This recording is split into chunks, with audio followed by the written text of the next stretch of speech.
Alright, evil overlords in training. Settle down. It's nice to see you all back here. I am your trusted advisor, Dren Hatamata. Today will be a longer lesson. Make sure to pay attention, or you will be left out. Let's continue with this lesson. Number 51. If one of my dungeon guards begins expressing concern over the conditions in the beautiful princess's cell, I will immediately transfer him to a less people-oriented position. Number 52. I will hire a team of board-certified architects and surveyors to examine my castle and inform me of any secret passages and abandoned tunnels that I might not know about. Number 53. If the beautiful princess that I capture says, "I'll never marry you. Never, do you hear me? Never!" I will say, "Oh well," and kill her. Number 54. I will not strike a bargain with a demonic being that attempt to double-cross it simply because I feel like being contrary. Number 55. The deformed mutants and oddball psychotics will have their place in my legions of terror. However, before I send them out on important covert missions that require tact and subtlety, I will first see if there is anyone else equally qualified who will attract less attention. Number 56. My legions of terror will be trained in basic marksmanship. Anyone who cannot learn to hit a man-sized target at 10 meters will be used for target practice. Number 57. Before employing any captured artifacts or machinery, I will carefully read the owner's manual. Number 58. If it becomes necessary to escape, I will never stop to pose dramatically and toss off a one-liner. Number 59. I will never build a sentient computer smarter than I am. Number 60. My 5-year-old child advisor will also be asked to decipher any code that I am thinking of using. If he breaks the code in under 30 seconds, it will not be used. Note, this also applies to passwords. Number 61. If my advisors ask, "Why are you risking everything on such a mad scheme?" I will not proceed until I have a response that satisfies them. Number 62. I will design fortress hallways with no alcoves or protruding structural supports which intruders could use for cover in a firefight. Number 63. Bulk trash will be disposed of in incinerators, not compactors. They will be kept hot, with none of that nonsense about flames going through accessible tunnels at predictable intervals. Number 64. I will see a competent psychiatrist and get cured of all extremely unusual phobias and bizarre compulsive habits which could prove to be a disadvantage. Number 65. If I must have computer systems with publicly available terminals, the maps they display of my complex will have a room clearly marked as the main control room. That room will be the execution chamber. The actual main control room will be marked as sewage overflow containment. Number 66. My security keypad will actually be a fingerprint scanner. Anyone who watches someone press a sequence of buttons or dusts the pad for fingertips and subsequently tries to enter it by repeating the sequence will trigger the alarm system. Number 67. No matter how many shorts we have in the system, my guards will be instructed to treat every surveillance camera malfunction as a full-scale emergency. Number 68. I will spare someone who saved my life sometime in the past. This is only reasonable as it encourages others to do so. However, the offer is good one time only. If they want me to spare them again, they'd best save my life again. Number 69. All midwives will be banned from the realm. All babies will be delivered at state-approved hospitals. Orphans will be placed in foster homes, not abandoned in the woods to be raised by creatures of the wild. Number 70. When my guards split up to search for intruders, they will always travel in groups of at least 2. They will be trained so that if one of them disappears mysteriously while on patrol, the other will immediately initiate an alert and call for backup instead of quizzically peering around a corner. Number 71. If I decide to test a lieutenant's loyalty and see if he or she should be made into a trusted lieutenant, I'll have a crack squad of marksmen standing by in case the answer is no. Number 72. If all the heroes are standing together around a strange device and begin to taunt me, I'll pull out a conventional weapon instead of using my unstoppable super weapon on them. Number 73. I will not agree to let the heroes go free if they win a rigged contest, even though my advisors assure me it will be impossible for them to win. Number 74.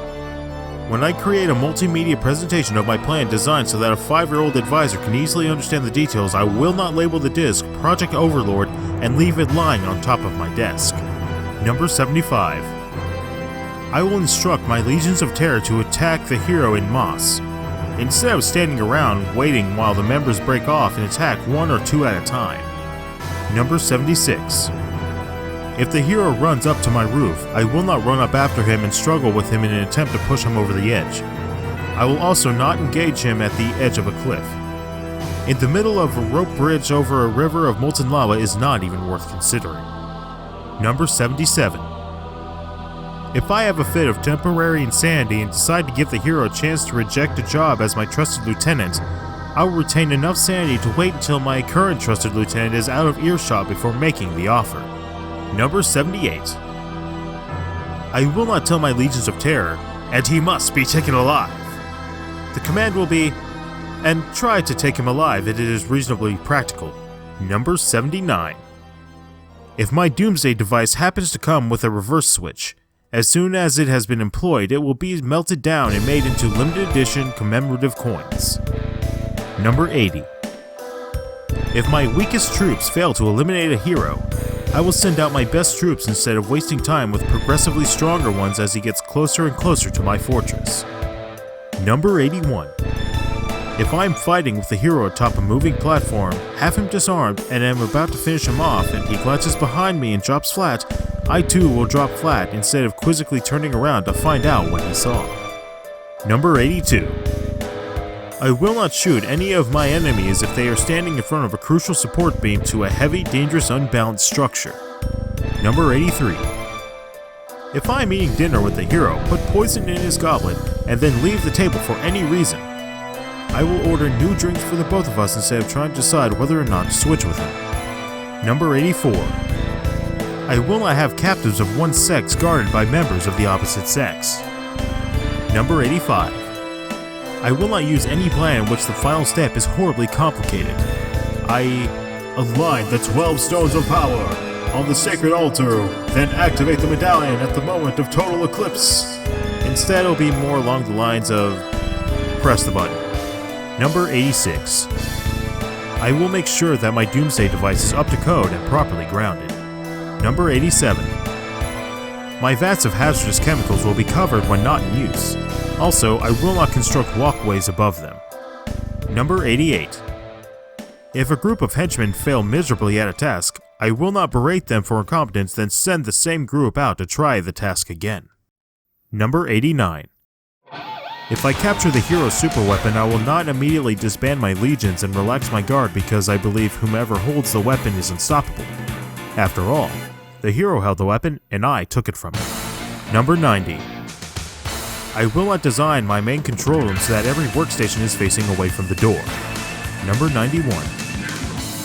I will not ignore the messenger that stumbles in exhausted and obviously agitated until my personal grooming or current entertainment is finished. It might actually be important. Number 92. If I ever talk to the hero on the phone, I will not taunt him. Instead, I will say that his dogged perseverance has given me new insight on the futility of my evil ways, and that if he leaves me alone for a few months of quiet contemplation, I will likely return to the path of righteousness. Heroes are incredibly gullible in this regard. Number 93. If I decide to hold a double execution of the hero and an underling who failed or betrayed me, I will see to it that the hero is scheduled to go first. Number 94. When arresting prisoners, my guards will not allow them to stop and grab a useless trinket of purely sentimental value. Number 95. My dungeon will have its own qualified medical staff complete with bodyguards. That way, if a prisoner becomes sick and his cellmate tells the guard that it's an emergency, the guard will fetch a trauma team instead of opening up the cell for a look. Number 96. My door mechanisms will be designed so that blasting the control panel on the outside seals the door, and blasting the control panel on the inside opens the door, not vice versa. Number 97. My dungeon cells will not be furnished with objects that contain reflective surfaces or anything that can be unraveled. Number 98. If an attractive young couple enters my realm, I will carefully monitor their activities. If I find they are happy and affectionate, I will ignore them. However, if circumstances have forced them together against their will and they spend all their time bickering and criticizing each other, except during intermediate occasions in which they are saving each other's lives, at which point there are hints of sexual tension, I will immediately order their execution. Number 99. Any data file of crucial importance will be padded to 1.45 megabytes in size. Number 100. To keep my subjects permanently locked in a mindless trance, I will provide each of them with free, unlimited internet access. That concludes today's lesson, evil overlords in training. I expect to see each and every one of you at the next lesson plan. Be prepared. Thank you for watching. Feel free to like, comment, share, and subscribe if you want to be my buddy. If you have any suggestions for future content or tips, let me know in the comments below. And always remember, you have potential.